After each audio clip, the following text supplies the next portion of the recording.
You're listening to the Apple Insider Podcast. Welcome to Apple Insider Podcast. This is episode 118. I'm your host, Victor Marks, and joining me is our editor-in-chief, Neil Hughes. Hey, Victor, how's it going? It's amazing. And you know, Neil, we've got this event coming up that we were just talking about before we started recording. You know, this is a new one for us. We've never held an event quite like this before. But Daniel Dilger, I, and you will also be present, I understand.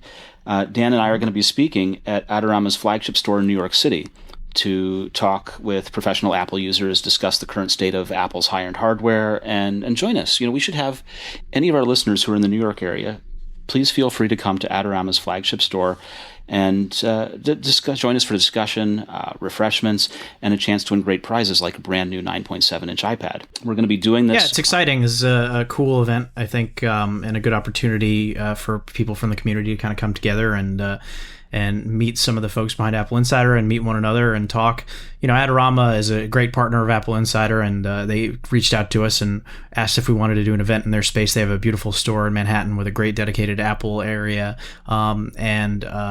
So it's one of those things where we talked about it and decided what do we want to talk about, and pro users seemed relevant not only because of what Adorama does, focusing on those types of users, but also Mac's recent Mac announcements, the Mac Pro, iMac that Apple has made. So it seemed relevant and like a good thing to talk about. So of course on Monday, May 1st at 6 p.m. At Adorama's store at 42 West 18th Street between 5th and 6th Avenues. Please come. There's a registration on an official Eventbrite page that we'll link to in the show notes. Getting right into things. Let's see here. My first story that I had was about Apple working on person-to-person payment transfer systems to compete with Yeah, this is something that's been rumored for... This has been rumored for a few years, dating back to, I think, 2015 even. It's logical. It seems to make a lot of sense. It seems to be kind of a no-brainer that Apple would do this. All you have to do is think about what is done with Apple Pay and apply that same technology and convenience to peer-to-peer money transfers. You think about how frictionless things like Venmo are and Square Cash and what have you. Freely transferring money. These services are interesting because it's not an area where Apple's going to get rich. In fact, they'll probably lose money on it, but it's a way to get people into the ecosystem. And so if Apple wants people to have their credit cards in there for buying stuff on iTunes, buying stuff from the Apple Store, using Apple Pay at a merchant, this is a way to get people to insert their credit card information into their iPhone for those services, and then it all just kind of works. So that's why you see banks and other organizations are really pushing this peer-to-peer payment transfer, because one of the big markets that they want to reach are millennials, folks under the age of 35 or so, who a lot of them don't have bank accounts, don't necessarily have credit cards, and they're harder to reach, and they are the quote-unquote underbanked. And so this is an opportunity for Apple to address that market and maybe hook them into their ecosystem a little bit. You know, we've used PayPal for years to do person-to-person transfers for, items purchased over forums or classifieds kind of things. And it's PayPal was cemented in people's minds as being the preferred purchase method for eBay when eBay owned PayPal. And that's what I really wanted out of Apple Pay, was an easy way to replace PayPal. Right. And being able to use it at 4 or 5 stores, which the number is growing, but it's still a limited number of stores, right? Is nice, but being able to do it for person-to-person transfers as well really cements it for me. When people are setting up these kinds of things, they'll take PayPal, they'll take Google Payments sometimes, Square occasionally, but if you can just say, yeah, I've got an iPhone and we'll do it by Apple Pay, it's done. That's going to be a game changer in terms of the number of people using it, I think. I actually had a very weird interaction with Venmo last week. I don't use Venmo a lot. I've used it on occasion. I've actually been scammed on Venmo as well, and we've talked about that before. For those of you who don't know, don't accept money from people on Venmo if you don't know them, because the money may not actually be there. You should only use it for people you know. Anyhow, last week I got a random transfer of like $25 or something on Venmo from a woman that I didn't know. I'd never heard of who she was, and so I thought, well, maybe it's a scam or whatever. And then she sent me a message about 5 minutes afterwards, and she's like, I'm sorry, don't know who you are. I typed in the wrong username, and I sent you this money. She's like, I'm a poor college student. Can you transfer me back the $25? And having been ripped off by Venmo before, I was a little bit skeptical, and so I looked into the terms of service. And in their Q&A or whatever on there, it says if somebody mistakenly transfers you money, just transfer the money back. And it's like, well, wait a minute, I'm scratching my head. I know that when people transfer you money, it's not necessarily sitting in your account in the account. It takes 3 days to show up and all right, it that. has to clear. And so you can get screwed that way. So I reached out to Venmo customer service then, and I said, listen, I'm not going to do this. I've been ripped off before. And then quickly Venmo customer service was like, oh, okay, we'll take care of it on our end. And they took care of it and gave this woman her money back. But yeah, she sent me a message. She's like, I'm a poor college student. Please just send me back $25. I don't know if it was a scam or not. It seemed genuine to me. She got her money back. Everybody's happy. But yeah, like I said, I don't use Venmo that much, but I thought it was interesting. Right. I don't use Venmo. Well, I've never had occasion to use Venmo because Venmo, it seems to me, is popular in large cities. It's one of those things that happens in New York. It's one of those things that happens in San Francisco. It's popular amongst kids too. College kids, it's very popular with, and that's really where they kind of cut their teeth. I had a fellow asking me to take Venmo last week, and I countered with Square, and that's what we used in the end. Yeah. Yeah, I looked into all the payment services years ago because a friend of mine, unfortunately, found himself kind of on hard times. He'd been hit by a flood, and we were trying to raise some money, but we didn't want to do it in a embarrassing, open a GoFundMe type page where you like tell your sad story or whatever. I just wanted to keep it kind of low key and just text the information around to people. And I looked into it, and Square Cash was by far the easiest way to do it. You just entered in your debit card number, the money transferred. There were no fees, nothing. He didn't even have to have an account set up. You could just send it to his email address, and then he could go, and all the money would be sitting there waiting whenever he signed up. And it was very easy to use. So in my experience, Square Cash is the easiest of them, but I know Venmo is the most popular option out there. But I think it'll be nice when Apple gets into that space for people, once again, things that tie you more into the Apple ecosystem. If you're on iMessage, if you're on iPhone, and you want to transfer money easily, it'd be a great way to do it. And it's one of those things where Apple has people who are willing to adopt these things because they come from Apple. There's I'm going to not get this right, but I was looking the other day, and it's something like Apple has 34% of the smartphone market in the US. And so that's 34% of people who can, or 34% of smartphone users who can jump on board and adopt that kind of thing, where for all of the competing, right, and for all of the competing phones, that's a mishmash of services, whether it's Android Pay or Samsung's Pay or whatever option else is out there. Having that groundswell of users using consistent platform and who aggressively adopt, like you say, means that we're going to see this start working. What I found very interesting in this story that came out today is that Apple is apparently also in talks with MasterCard, and they're considering having Visa, not MasterCard. They're talking to Visa about potentially having a Apple debit card that would sit in your Apple Wallet, and it would be part of the transfer service. So we were talking earlier about how it takes 3 days for the funds to settle in your bank account. Well, if you were to use the money on a debit card, then you could spend it immediately. So let's say, somebody owes you $50. They transfer you over Apple Pay or Apple Cash or whatever they want to call it. And then it shows up in your Apple Wallet. You can wait 3 days for it to show up in your bank account, or you can spend it now on your Apple debit card and it's just sitting there waiting to be spent. Yeah. And this is actually something that Square does today. For instance, I when I used Square, like I said this last week, I hadn't used it in a while, and so I had to go through and verify my existing number and stuff like that. But once I'd done that, it said, do you want to have a virtual Visa card? And I said, well, sure, why not? And I was able to add that virtual Visa card that Square issued me to Apple Pay. So I can now pay with Apple Pay out of the Square balance that I've got there. Yeah, Square does a pretty good job on this stuff. I've always been impressed by their ability to integrate, especially being on the Apple side, to have that Apple Pay integration to put your debit card in there. It's really cool. Yeah, and there's no reason that Apple can't do the same kind of thing. Yeah, and I don't think it's going to change the game or anything like that or be a big deal. I think that it's one of those things that just makes sense for Apple to do. Well, what happens is it becomes like PayPal, where you have a PayPal balance, you can transfer to your bank account, or you can pay out of it.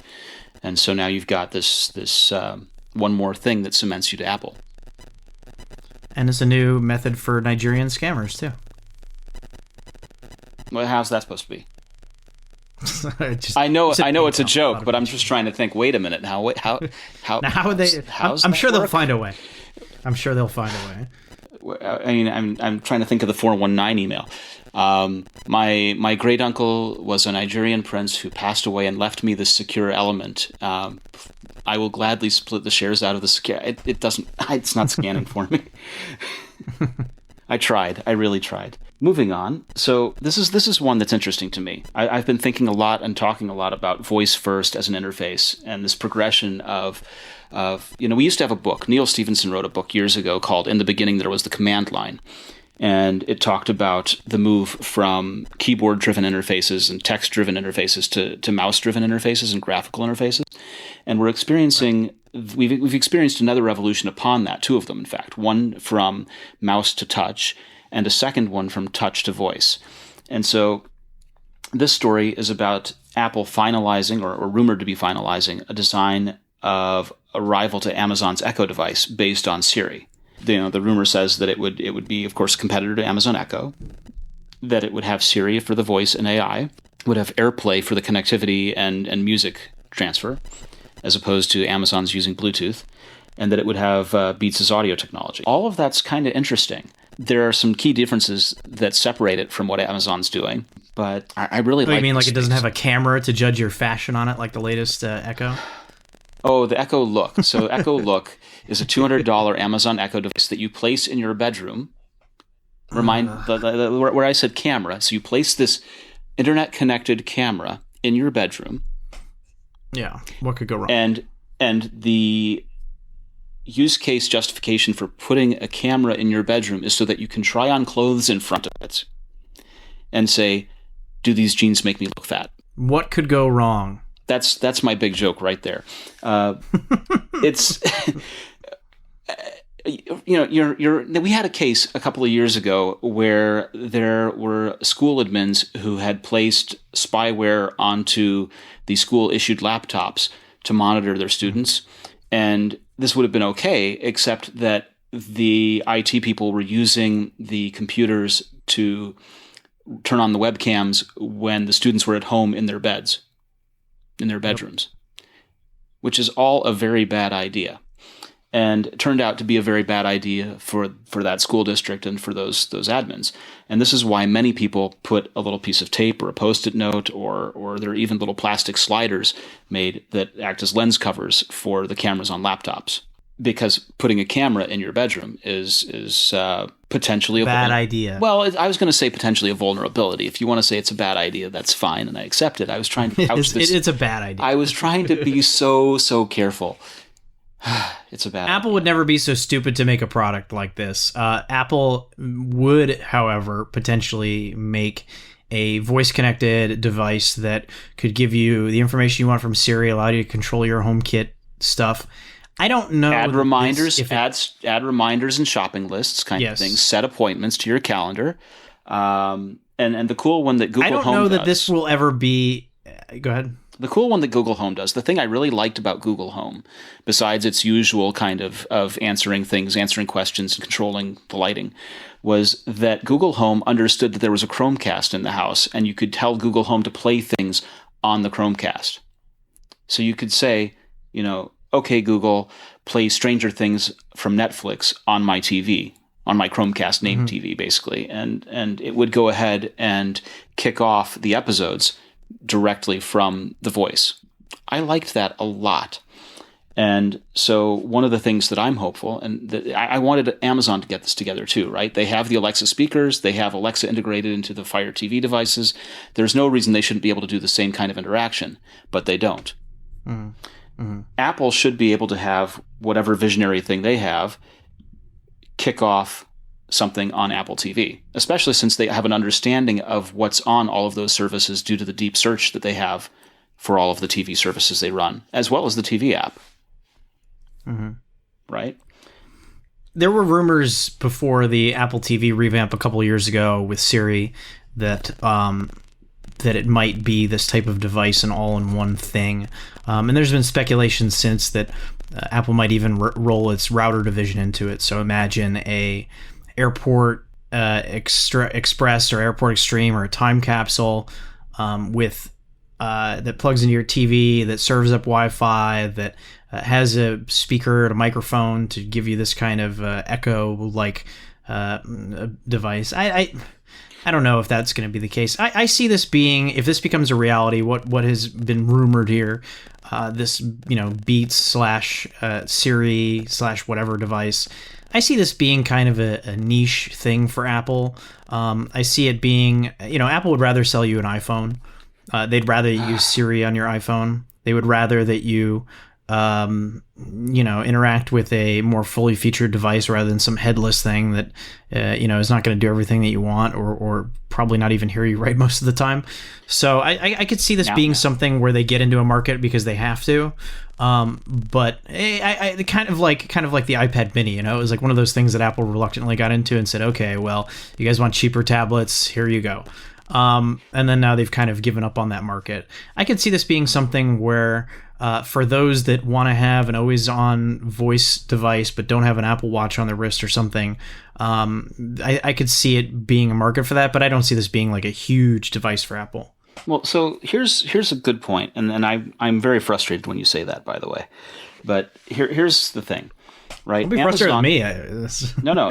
Amazon made the decision that voice was going to be a big deal for them, and they, instead of keeping it in their own product, right? It's not something locked in Echo.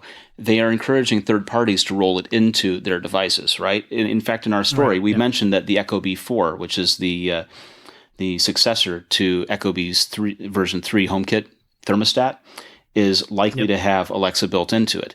So when Amazon set out to build these things, they didn't just offer it in licensed partnership kind of way with these third-party manufacturers. They went ahead and posted their code on GitHub and said, if you've got a Raspberry Pi, here are the steps you need to take to go ahead and put an Amazon Echo speaker-like thing together out of a Raspberry Pi. So everyone can do it. Here's the code. Go forth, have fun, build your devices. They also separately said, here's what it takes to make a skill for Amazon Echo. And you can run your own skills, or you can submit it and have it be a part of our skill store so that you can enhance and augment what Echo can do for you.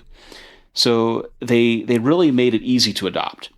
Apple, by comparison, made it relatively difficult. First of all, they require a secure chip, which costs money. For good reason. Hey, I'm not saying it's not without good reason, but I'm saying that it slows adoption. And it slows adoption because there's a cost for the chip, there's a cost for getting in on the licensing program to get the chip, and there's an engineering cost where you have to understand how to put this thing on your board. So there are at least 3 different costs for trying to implement something with HomeKit. Second of all, you have to go through a huge certification process, and HomeKit has been a moving target. It changed greatly between iOS 9 and iOS 10, and that caused a lot of people to have to go ahead and resubmit their devices that they initially failed those tests, right? Self-certification kind of things. So it's very reliable, it's very secure, but it's also 5% of the market. And that kind of feels to me like a throwback to the days of how much market share Apple had when we would say that the Mac was doomed. Apple is doomed, right? That's a throwback to 1997, 1998. In terms of this segment. And so Amazon has geared things to be as open as possible and as widespread and easy to adopt as possible. Apple has focused on what's secure and what's going to make the money. But what is the killer app for these always-on things? Because it's not checking the weather. It's smart home stuff, right? So not necessarily. The biggest uses for these always-on kind of things is music, is setting timers. My wife shouts down, says, remind me in 10 minutes. And so I just tell the speaker, remind me in 10 minutes. And yeah, I could hold down the home you have button your phone or say, on, you could just do that. So my phone doesn't have Hey Siri unless it's plugged in. So I got to hold down a home button. Ah. And the you say that there's no real difference, but the friction for digging my phone out of my pocket and pressing down the home button is a lot greater than just saying it to the speaker that's already listening. Don't get me wrong. If Apple makes this device, I will buy it and use it. I am a guy who has considered trying to find a way to build a headless Siri-supporting Mac around my apartment so that I can more easily talk to it to control devices in my home. Mm-hmm. I'm just looking at it logically and saying that smart home devices have not really caught on in a meaningful way anyhow. And so I don't think that this matters that much to most people. The thing that excites me more than anything about this is the mention of AirPlay in it, because AirPlay I have been a proponent of for a long time. I love it. I have multiple AirPlay speakers in my home, and I wish that there was some form of AirPlay support built into Siri/HomeKit. Right, but let me stop you right there. There's no way to talk. You are, forgive me for interrupting, but you are a unique case. You are the guy that has AirPlay all over the house. And I would say that there are relatively few of you. And you're saying that home automation hasn't caught on, but that's the same thing. There are people who are out there doing home automation who are into it. And you're looking at them and saying there's just one of them. They're looking at you and saying there's just one of you. That's just the thing about home automation, is that everyone finds their way into it slightly differently. You found your way into it by using lighting, right? And you eventually got there with the door lock. There are some people who start with the door lock first, and that's all they ever need. But the value of having the door lock is pretty huge, right? Never having to carry a set of house keys again is an awesome thing. You know, the being able to rock up to the house and have the lights turn on as you do is a pretty awesome thing.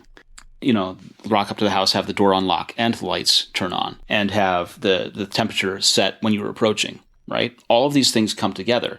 And there are people who are out there doing one or two of these things that becomes two or three of these things. And when you have two or three of these things in combination with the ease of being able to tell the speaker to add the things on the shopping list to your shared shopping notes, so that when you do get out to the grocery store with your phone and all the items that you spoke out loud are now in your list. These are things that sound like they're not worth that much, but they're nice changes. They really do improve your life. It's not a one big sweeping change. It's all of these little changes together. You know, you're going to come to a point where you're going to start seeing these kinds of speakers in hotel rooms. And instead of calling room service, which is like really antiquated, you have to pick up a phone and you have to leaf through a book and all this stuff. You can just tell the speaker what you want with all of your modifications or substitutions, and you'll get your food. Well, I would love to see iOS 11 with support for AirPlay with Siri/HomeKit. And I would love to see this always-on connected device, and I would love to see support for HomeKit on Siri on the Mac. There's a lot of room for improvement here, and if there aren't meaningful improvements to Siri itself, I don't see this speaker being that valuable, but I have to think that there is an overhaul for Siri coming somewhere down the pike, because it's really overdue. Well, and some of this is a chicken and egg problem, right? All of the people in big data and AI say that you have to collect all of the data in order to be able to improve the AI. And Apple has had their privacy SARs in place saying, you know, here's how we go about that, right? Here's how we're going to do that without jeopardizing our customers' data. And so putting a speaker out there, it seems to me like one more way to be able to figure out how to improve Siri. You disagree with me? No, I think that there are a number of issues that Apple faces in improving it, and I think that I think that their closed platform does them no favors in that sense, like we've been talking about with the security of HomeKit, but I still prefer Apple's approach. I want to trust a company, not have my information sold, not have my cameras hacked. I want a platform that is going to be robust and protect against those kind of things and ensure my own privacy. So if that means slower adoption of these things that I don't really need in the first place, I'm fine with that. All right. The camera hack is a good thing to bring up. The camera hack didn't require a secure chip in each unit to protect it from the camera hack. The problem with the camera hack was that there were a number of these webcam devices that were all, and routers, there were other devices in the hack as well, but they were all made in China, as many things are, but they were all made with the same default password, and they were all made with passwords that could not be easily updated or changed. And so it became very easy for a bad actor to write a script that said, go search the web and find these devices that are answering, that use the same default password, and basically own them and take over them and turn them into a botnet. And so the first thing you need to do is, when you're making a device, is make sure that the password can be changed. And the second thing that you do is that, as a part of your initial setup, you require the password to be changed. And if you do, or you could just buy a HomeKit camera. Well, I suppose you could, but I'm saying that, the fact that there is HomeKit doesn't make everything else also insecure by default. It means that we can have secure things that are outside of HomeKit. Correct. I just, this whole process of going through and making sure you can change the default password on the IP address on your camera is like, yeah, good luck with that. It's not the IP address for the average consumer. But it's just, as you set up the thing, you plug it in, it finds it, and you just use an app on your phone to say that it's there. Great. Please enter in a password. You've now assigned a new password for the thing. It's not hard. You say that. Well, here's the issue, right? Device manufacturers are making devices that are compatible with multiple systems here, right? It's not just HomeKit.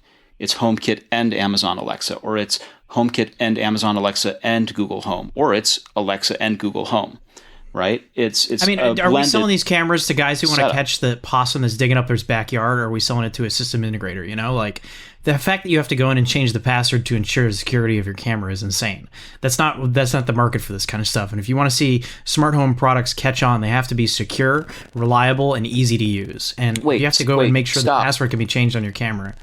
Stop! You're I'm going to get a headache here in a minute, because we reviewed the Eero routers, right? Which was the simple mesh router for home use. And when you're setting up the router, one of the steps is enter in a user password for this thing. Enter in the password. Create a password to admin the thing. And it was done very simply through like 4 steps in an app, from plugging it in to having internet connectivity. And one of the 4 steps. I'm talking about the D-Link hack, though. I'm talking about the FTC suing D-Link. And I'm saying that if you're going to do a camera, it's no harder to have one step out of your 4 steps. Plug in your camera. Oh, your app has found your camera. Please create a password. It's not as hard as you're making it out to be. This is for normal D-Link people. Issue was not a user-facing thing. It was not for normal people. You got to look into the case. You're wrong. No, there were a lot more cameras that were hacked than the D-Link camera. There were. I understand, but the FTC sued D-Link for a reason, because they didn't properly secure their own cameras. We weren't talking about talking about D-Link. smart home products in general. About the botnet that took over all the cameras and routers that were out there.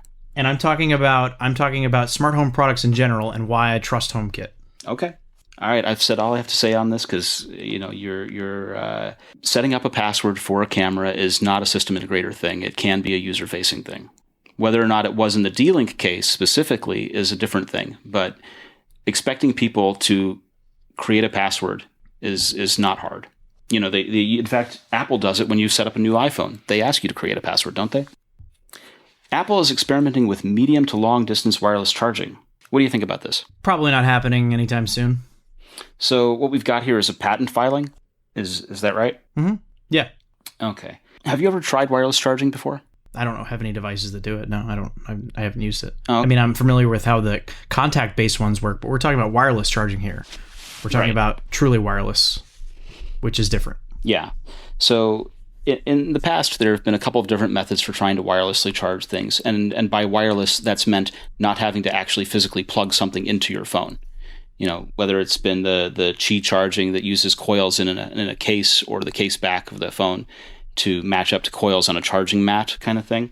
What this patent is that makes it different and unique is that it's about transferring power through the airwaves, so that you don't actually have to physically place your phone on anything specific. Instead, what they're doing is having a transmitter and a receiver and wirelessly using antennae to transmit the power. And it's interesting. I've seen demonstrations of this. It does actually function. There is such a technology. It's a little impractical, at least in the demonstration that I saw, but it's also pretty cool. Yeah, this is something neat, but I don't think it's coming anytime soon. I think that the technology is not ready for prime time. We talked about how the rumored iPhone 8 drawings seems to have a large space for potentially a wireless charging pad in the rear case. Do you think we're going to get wireless charging as a part of the iPhone 8 at all? Even if it's not this transmitter-receiver thing? It's not going to be the transmitter-receiver type of thing. It's going to be just a charging pad as an option for those that want to use it is really what it's going to be. I think that, the expectation is iPhone 8 is going to have contact-based wireless charging and then also quick charging capabilities via USB-C power over a Lightning connector. Right. And we've reviewed one of these contact-based kind of charging systems in the past. We of course, it from your Apple Watch as well. But we had a couple of years ago some of these cases, the battery cases, that had charging mats. And it turns out that it's pretty convenient for the same reason that I was saying that it's friction to try and pull my phone out and press down the home button to say, Siri, do something. It turns out that there's friction in plugging in a Lightning cable, that it's a lot easier to just drop your phone down on the counter and have it charge. Yeah, I think that, for certain scenarios, bedside charging, I have a dock and I just prefer to have, that. But I could see why people would prefer, this type of charging. I mean, it makes sense to me. I think that it's a logical feature for Apple to include. But I think that the preferred way of charging is going to remain through a Lightning cable just because it's going to be more efficient. Well, there's always reliability in using a cable. Right. And it's faster. Yes. So there's a story that we're talking about here that says that when Apple releases the iOS 11 later this year, one of its features may be a new music app that better showcases videos. Yeah, I mean, it makes sense. They're pushing original video content through the Apple Music subscription. And much like iTunes before it, the Apple Music name is proving to be rather unfortunate because it's going to be more than music. And it seems like, you pay for your Apple Music subscription, you're going to get original video content, you're going to get, movies and documentaries and series and all that kind of stuff that Apple is working on very slowly. Certainly not to the level of Netflix or Amazon or Hulu or anything like that, but so it would make sense for Apple to feature and give easy access to that type of content because right now there's really no way for you to get it. Let me ask you for your opinion. Has Apple Music gotten easier to use? I don't use Apple Music. I'm asking the wrong person. I prefer to own my music, so I turn it off. I have it disabled on my phone, and I buy records and download the digital codes that come with it and upload them to iTunes Match, which is now known as iCloud Music Library. $25 a year. Right. When we first started talking about Apple Music on this podcast, it was at least a little cumbersome to use, and then over time they refined it. But I feel like one of the things that they could do each time they make a big change to Apple Music is offer another trial subscription to give people another chance to come and get reacquainted. We don't suck as much now? Well, it's not necessarily that we don't suck as much now, although that's kind of true. It's that it's not nearly complete. Jimmy Iovine told Bloomberg that Apple Music is nowhere near complete in my head. So I understand that now that it's more complete. Let's see what's more complete, right? To give us a reason to come back. I generally like the music app on the iPhone. Of course, I don't have Apple Music turned on, but I wish there are certain things that I do miss about the way it was. Like, for example, I wish that playlists had their own dedicated little menu or whatever at the bottom of the screen. They do not. But I have a dedicated radio tab that I never use, that I can't get rid of. So, and a dedicated search tab that I don't really use. So, I think that there are certain aspects of the interface that could be refined or improved upon or made so you could customize it. I think back to, and I think you can still do this on the iTunes store, where you can drag and choose which items show up in the tabs on the bottom of the screen. I would like to see something like that return because I don't have a use for the radio function. I don't listen to Beats One, but it would be nice to have a dedicated tab for playlists down there for when I want to access them.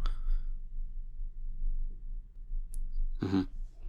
Yeah, as it is now, you have to tap on library and then have playlists. Yeah, and if you want to delve into your music, you tap library and then an artist. And yeah, it's just like, it would be nice to have an artist tab and a playlist tab like it used to be. And I realize that's probably not for everybody, but that's something that I would prefer. All right. Well, there are a number of other features that have been rumored as well, including deeper Siri integration into messages in iCloud and group video calls in FaceTime, which is a favorite of mine. Yeah, I miss the old iChat video days where you. I do too. I actually, after they got rid of that, I switched over to Google Hangouts because it was much easier to do multiple participants there.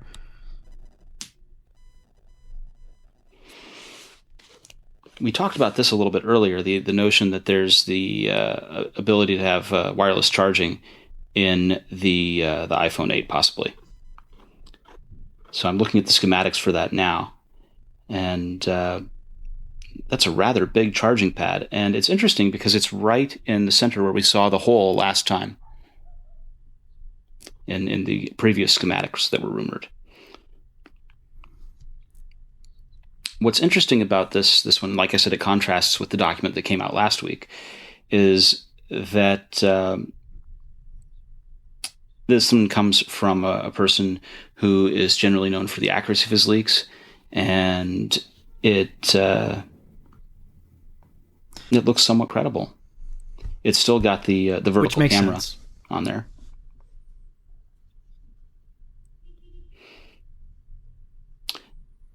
What do you think? Is this one this is one that we think is reasonably credible, or is this one? I think this one seems plausible. I think that there's some truth to a lot of these. You know, some of the reports that have come out, like Bloomberg had one a few weeks ago saying that Apple is circling around a few designs, and that makes sense. You know, they have to hedge their bets, and if they can't get certain technology to come together, then they're going to have to explore alternatives. That said, they've been pretty consistent on this vertical camera. And I think that makes sense because if they want to do augmented reality capabilities, to have the cameras be horizontal when the phone is held in landscape mode would make sense. And I think that that seems logical to me. And the rear home button Touch ID thing is weird. I don't think that is accurate. I don't think that that's going to come to be. But we don't really know what's going on behind the scenes in terms of the technology and stuff. And if Apple, for some reason, cannot integrate Touch ID into the screen, they may be forced to put it on the back. I would like to think that if they can't do it, they would just wait another year and say there's no point in going with an edge-to-edge display if we can't get Touch ID on the front. But I don't run Apple, so nope. Not at this time. Tell me about battery life. Yeah, so there's a few things that we know about the iPhone 8 battery life, supposedly, and some of the changes that are going to be coming, at least from the more reliable sources out there.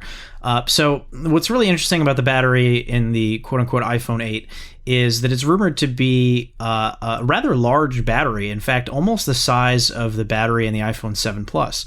And that's interesting because the iPhone 8 is going to have a form factor that is expected to be closer in size to the 4.7-inch iPhone 7 and its predecessors. So it's kind of like Apple is offering the best of both worlds here with this edge-to-edge display, new design, and by shrinking the components inside of the phone itself, they're able to cram in a rather massive battery into a smaller chassis. And so that is why one of the expectations why Apple's only going to have one flagship phone this year and not a Plus version and a regular version, because it's kind of the best of both worlds. We're talking about a smaller phone form factor with a larger display edge to edge, kind of giving you both of those. And then when you add in other things like the fact that the parts are going to be smaller, which makes them more efficient, and then you're switching to an OLED display, which consumes less power and is also thinner, which allows space for a larger battery, you're really talking about a few things coming together that could potentially put the iPhone 8 in a position to offer pretty spectacular battery life.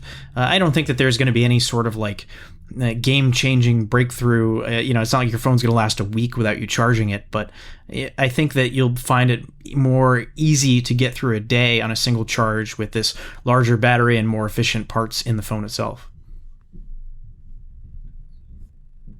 Right. And so what they've done here, as far as I can understand it, is that they've stacked batteries using the same kind of stacking that they're doing in the MacBook, the 12-inch MacBook, for example. But they're also using an interestingly shaped battery, where normally battery packs are rectangular in shape. This one is an L-shaped battery pack design, which allows it to use more space. And taking advantage of some of the space previously occupied by the headphone jack. There you are. So as Apple shrinks parts, the main board is expected to shrink. That leads to more efficient, processors and stuff. And as we were talking a few weeks ago about how Apple making their own chips and rolling more into the system on a chip, this all plays into that same thing, where the more Apple can cram onto a smaller little main board in there, the more they can put on the same chip even, the more efficient it becomes, the smaller the parts come, the less power it consumes, and the more powerful it gets. And that's just going to continue. Yeah. Now, I know that you like using your iPhone for videography. I know that you like doing these kinds of things. You especially like doing it with the drones, but you had a chance to try out a gimbal recently. Yeah, is a company that launched a Kickstarter this week, and we don't normally cover crowdfunding campaigns on AppleInsider because, well, the truth of it is they almost never ship on time and sometimes don't even do what they said they were going to do, and then sometimes just run away with your money. So we've had a policy for years that we just don't cover these types of products because they just don't pan out. But we do cover them if the company has some sort of hardware that we can put our hands on and actually feel and see and test. And this is one of those cases. The company is called Rigiet. I don't know how to pronounce it. It's Rigiet. And so they sent us a prototype of their camera gimbal that works with iPhone and other smartphones. And it has an app that it connects to, allows some physical controls for adjusting things while you're shooting and all that. And I came away pretty generally impressed. I mean, it's not going to replace a super high end rig, but if you're looking for smoother footage and you're shooting 4K on your iPhone, which is pretty crazy when you think about it, this is an affordable way to get some more stable footage on your phone.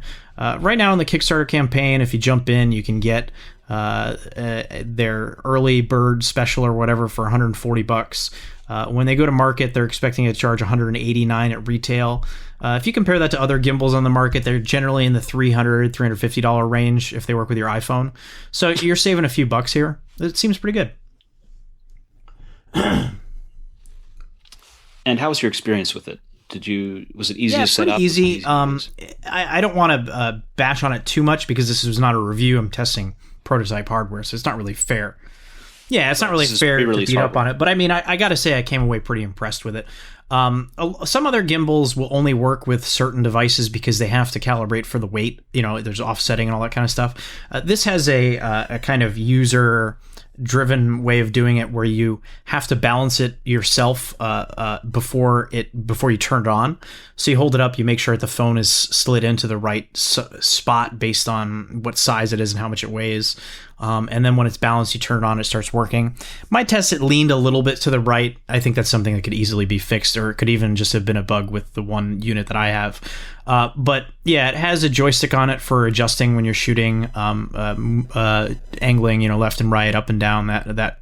One of the nicer things about it too is you can actually physically move the gimbal to a position that you want and change the shooting mode. And it seamlessly switches between overhand and underhand shooting. So if you want to get like a low shot in transition, it does that very well. It can do selfies and all sorts of other stuff too. Some people in our comments were saying you could see a lot of bouncing when you're walking around with it. I mean, it significantly cuts down on the bouncing that you would have if you're holding it by hand. It's $180 gimbals. So I think that for the price, what you're getting, it's... Yeah, it's a gimbal. It's not a steady. It's pretty good. It gets the job done. It's cheaper than most of the stuff that's available on the market. The physical controls are great. Dedicated button for taking a photo or starting video. You can switch between shooting modes on it. You can switch between gimbal modes with like follow or stay fixed or whatever, all without touching your phone. And really, for a lot of these products, I've tested the camera focused products on an iPhone. The hardware always requires some form of software, some app, because it will never integrate with Apple's own camera app. And the software is always the deal breaker. It's always the Achilles heel on these things. And here the software was not bad. I did have some issues when I was interacting with the touchscreen. Like it wasn't, some of the touch points were a little small, and I'd have to press a few times. But in terms of the device connecting to the app, it was very quick. And in terms of the physical controls working while using the device in the app, it all came together very well. So as far as prototype hardware goes, I was pretty impressed by it. Okay. How would you describe it to someone who's never used a gimbal before? Who doesn't even know necessarily what a gimbal is for? Take your iPhone and try to hold it and get video footage just with your hands. You don't even have to be walking. You could just be standing there. And if you look, you will notice a lot of shaking. Even if you're a former Army sniper and you have the most steady hands on the planet, it's just going to shake. That's just the nature of it. Every single little movement shows up when you're shooting. And that's going to happen with pretty much any camera, honestly. But especially on something as small as an iPhone where you're just kind of holding it between two fingers. When you put a gimbal on there, that kind of stuff goes away and the footage looks a lot more professional. As you move the camera around and you get your shots, it is smooth and it looks very cinematic. And that's accomplished through 3-axis is what they call it, where it offsets the movement of your hand, balances the weight of the phone, and accommodates accordingly based on your motion. And you're also holding a handle, which is a little more steady than pinching your phone between your fingers too, which helps. So all those things kind of come together and create a experience when you're shooting that just the footage is much more smooth than it is if you're holding it in your hand. Cool. And we know that photography and videography is a focus of Apple's. So having these kinds of accessories out there is going to make that make your footage really show off. And Apple does have stuff that does this in the iPhone itself, especially if you have the iPhone 7 Plus.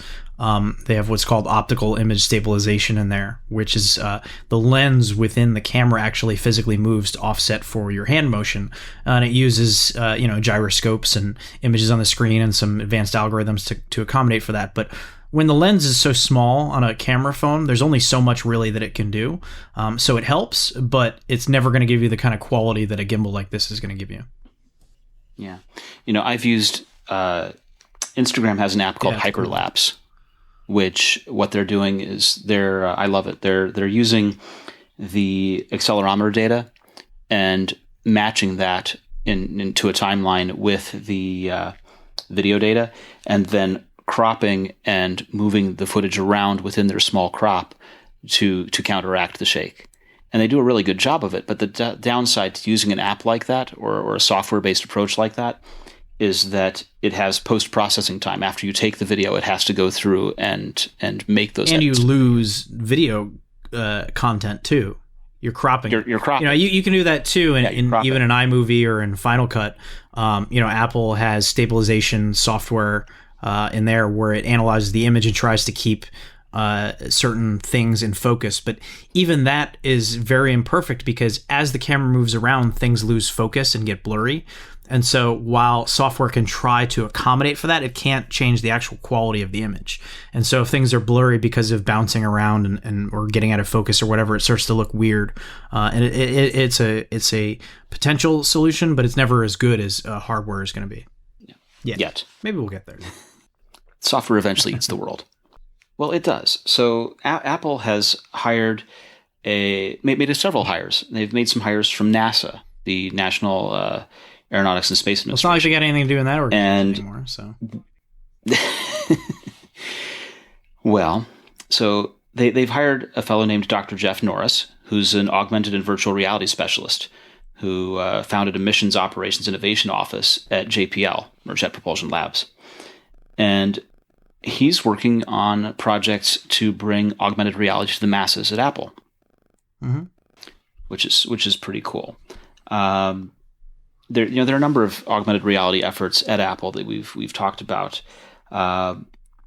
It's interesting because there's a number of people at Apple working on this, and when you talk about someone coming from NASA to do it, it means that they're certainly well qualified. They also have an interest in software quality, and at the JPL Ops Lab, Norris was working on developing human system interfaces. So using augmented reality, virtual reality to control robots and manipulate things with tablet interfaces. We're still not sure what he's going to be doing at Apple precisely, but we know that there's this growing interest. Tim Cook's made it very clear, right? Yeah, and when Tim Cook says he's interested in something, it's usually a sign of something to come. Years before the Apple Watch was announced, Tim Cook said that he finds the wrist to be a very interesting place for devices. So I think that's part of their game, is to tease a little bit and send the herd in one direction. Whether or not it's misdirection, we will find out. But I think that, where there's smoke, there's fire. And it's pretty clear that they're working on some form of augmented reality. As I've said before, I don't think that this is something that is going to turn into some geeky glasses that you're going to wear. I think this is more of a platform that Apple can create with the devices that they already sell, and give the ability for their own apps and also for third-party developers to create unique and interesting ways of using augmented reality. So we were talking before about this new Amazon Echo that will, take your photo and make fashion recommendations or something. That seems kind of silly to me, but I could see an augmented reality application for fashion on an iPhone, for example, being pretty neat, or interior decorating or stuff like that, where you can start to project things onto a person or a place, and give you a feel for what it would look like in the real world if you were to buy that outfit or buy that couch or whatever, see how well it fits.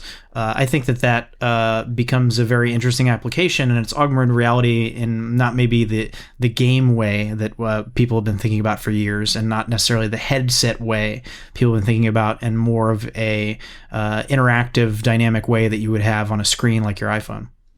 When I think about the clothing thing specifically, so years ago, Levi's had a thing where you'd walk into a booth in the store and cameras would scan you and then tell you what the right size 501s was to wear, and then they'd place the order for you and your custom jeans would arrive, kind of thing.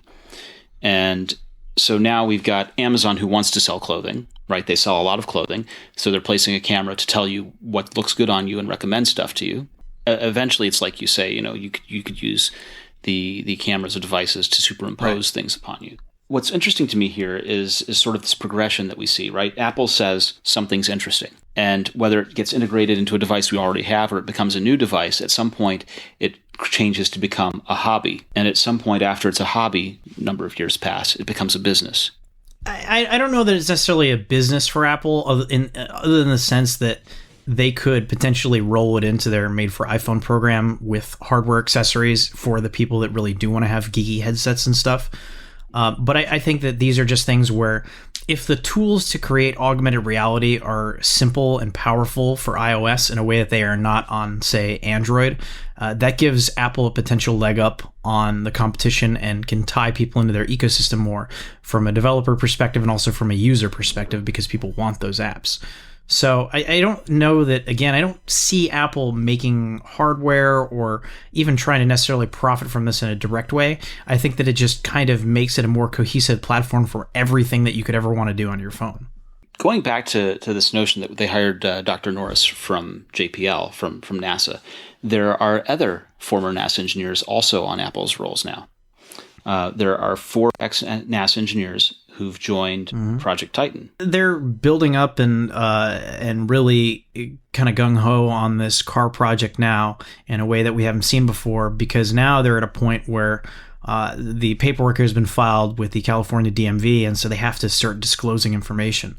So this was an interesting story to me from a journalism perspective, because we got our hands on the PDF that was filed late last week with the DMV, and we posted it on our website. We redacted, you go through and you do the typical thing where you find any information that maybe they didn't redact, and you may not want it out in the public just to protect people's privacy. So we went through and removed addresses and locations and things like that, just out of courtesy. But I guess even that redacting was not enough for the DMV, who, by the way, are the ones that put out this document. It's a public document. So they reached out to us and wanted us to remove the names as well. So we said sure, and we removed the pages with the names of the engineers there. But it turns out that some of those names that were on that list are people that used to work for NASA. So now that's kind of out in the wild because the DMV couldn't redact the information to the extent that they wanted to. Why they would need to redact people's names, I don't really know. It's not like, it's not like it's their address or their phone number or something. But anyhow, so yeah, we know that whatever they're doing, whether it's self-driving car software or they're building a full-fledged car or whatever it is, they have some pretty high caliber talent over there at Apple. Not surprising. Right. And the sorts of things that I've been working on are detection of 3D objects, motion planning algorithms, and also testing. Yeah, the kind of things that you would expect with a self-driving car. There's all kinds of obstacles on the road. Even if we get to a point where all cars on the road talk to one another, they still have to avoid objects because of things like pedestrians and road hazards and whatever else. So that kind of technology is going to be integral to self-driving cars to be able to adapt, think on the fly, and make safe, evasive maneuvers without potentially causing danger for others. One of the things that's always interested me about NASA is their focus on minimizing bugs in software, because you're putting people up into space and they can't just pull over on the side of the road and open the window for a breath of fresh air, as it were. So I've been a NASA fan for a long time. So looking at this kind of thing and seeing that focus and that concentration on bug-free software is really interesting when it comes to It's exciting. It's going to be real interesting to see where this goes and what Apple decides to do with it. But I mean, they're clearly committed. This is not something they're walking away from. Yeah, and a year ago we were talking about this, and it was Shane, who used to be on the podcast, telling us that he would bet money that there was no way that Apple would actually ever produce. And they a may car. not. And we still don't know. We still don't know, but certainly they're putting the effort forth to do something interesting here. Yeah, and you could see potentially an area where they just decide that building the car itself isn't worth it. And maybe that's something that they want to do further down the road. Maybe the self-driving car software is going to be the Motorola rocker to the eventual iPhone that is the Apple car. Who knows? But well, I would say they've already opened the door for getting into the car with CarPlay. I mean, the first wedge into the car was back in, 2003 or 2004 with Alpine, where they first got the made-for-iPod car stereo. And they had a large amount of uptake on getting made-for-iPod into cars. And now they've got CarPlay in with all of the major manufacturers except Toyota, I think. And having crossed that bridge, it's not a big step to bring the self-driving functions after that, right? You use CarPlay as the wedge. I mean, I guess infotainment system is a little different than a car operating system, though. Well, infotainment systems tend to have a lot of telematics in them anyway, right? For the OEM stuff, you have control your windows, control your air conditioner stuff through the screen. It's not knobs anymore, right? So putting telematics and in-car and self-driving together is not a big stretch. So if you're a small business owner who struggles with tax stuff, don't stress, because freaking out and burying your head in the sand will not solve your problems come tax time. What will help is bringing FreshBooks into your world. FreshBooks is the ridiculously easy-to-use cloud accounting software that's made for people who can't stand doing their taxes. It will transform the way you handle your taxes because FreshBooks keeps all your cash flow details in one place, so you know exactly what invoices you sent, who's paid you, and what your income is. And their mobile app allows you to take pictures of your receipts and organizes them for later, which makes claiming expenses a breeze. You can even set up FreshBooks to import expenses directly from your bank accounts. It's everything you need to stay completely zen come tax time and not panicked. For a free 30-day trial, go to freshbooks.com/AppleInsider and enter the code AppleInsider in the How Did You Hear About Us section. That's freshbooks.com/AppleInsider and enter the code AppleInsider in the How Did You Hear About Us section. Tell me about the Apple Watch. The Apple Watch turned 2 years old this week. 2 years since it launched, not since it was announced. You'll recall that it was announced about 6 months before it launched because it took some time to get the platform out. 2 years on, I wrote a little piece just kind of explaining how the platform has evolved. When Apple first introduced it, I don't even think they knew what it was going to be or how it was going to be received. They certainly thought that it could be a new gold rush for developers, on the App Store, creating these apps for your wrist. It turns out that a lot of apps that may work on a phone don't really work well on your wrist, aren't really necessary. The side button was originally dedicated to quickly drawing little scribbles to other people with Apple Watches. That was unceremoniously dumped last fall, and now with watchOS 3 it's just an app dock, which again makes a lot more sense. They got rid of the glances view as well and replaced that with the app dock. They have a control center for quick access to adjusting settings and things like that, and switching between watch faces, but really it's focused as a device that it tracks your fitness, and it gives you notifications and makes so you can keep your phone in your pocket. And then things like Apple Pay only require 2 button taps, very quick. Hey Siri is done. All my devices are turning on now. Is done without having to interact with the device, without having to press any buttons. So the point of the piece really was the Apple Watch succeeds at tasks where you don't really have to interact with it very much. The fitness stuff throughout the day sends you alerts, knows when you're standing, knows when you're more active, you're completing your rings. You don't have to do anything. Even if you're working out, you press a button and then you get back to it later. It measures your heart rate. It does all that stuff. Using Siri, you don't have to press a button. All these things that it does very well require very little interaction with the device. And even the notifications, you just glance down at your wrist, it pops up, you decide whether or not you want to interact with it, and then you just get back on with it, and you don't have to look at your phone or check anything like that. So it's very convenient, and I think that's where the Apple Watch succeeds and where it's really finding its place, is as this device that makes it so you don't have to pick up your phone or do anything, and makes it easy to interact with your devices in a seamless and simple way. When it was first introduced, it felt to me very much like no one, including Apple, knew exactly why you should have one. They knew all the things it could do, and they left it up to you to figure out which one applied to you, where for all of the other Apple devices, they told you exactly what it was for and why you should have one. And they've sort of taken their time trying to find its way. I think they're a little closer because they're talking about sport and health now. I don't know what I would say they've taken their time. I mean, you've had 3 major different platforms for it in 2 years. Right, and 2 years to refine it, to figure out what it's for. And the hardware hardware has mostly stayed the same, which is you look at the second generation version. Yes. The only thing that they've changed there really is they got away from the fashion focused stuff, and they're no longer selling $10,000 and up edition models. They now have it's like $1,200 for the ceramic edition model. And I think that Apple realized that the fashion part of it they thought was going to be a bigger deal than it was.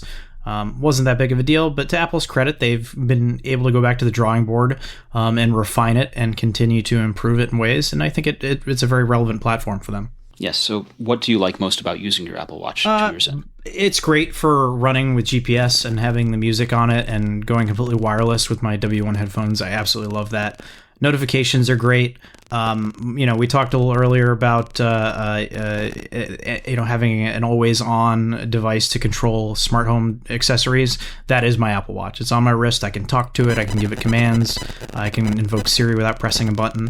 And I use it all the time for Apple Pay. If I get a cab, all the cabs in New York City have Apple Pay support. I just press the button twice. Don't have to pull my phone out of my pocket. Bam, I'm paid. I'm out of the cab. I'm good to go. And I think that between fitness, notifications, Siri, and Apple Pay, those are really the pegs upon which the platform is really going to stand. Well, that brings us to the close of another perfectly good episode of Apple Insider. Neil, where can people find you on the internet? You can find me on Twitter at thisisneil, Neil, and you can read my stuff on Apple Insider. And I'm Victor Marks, and you can find me at vmarks on Twitter.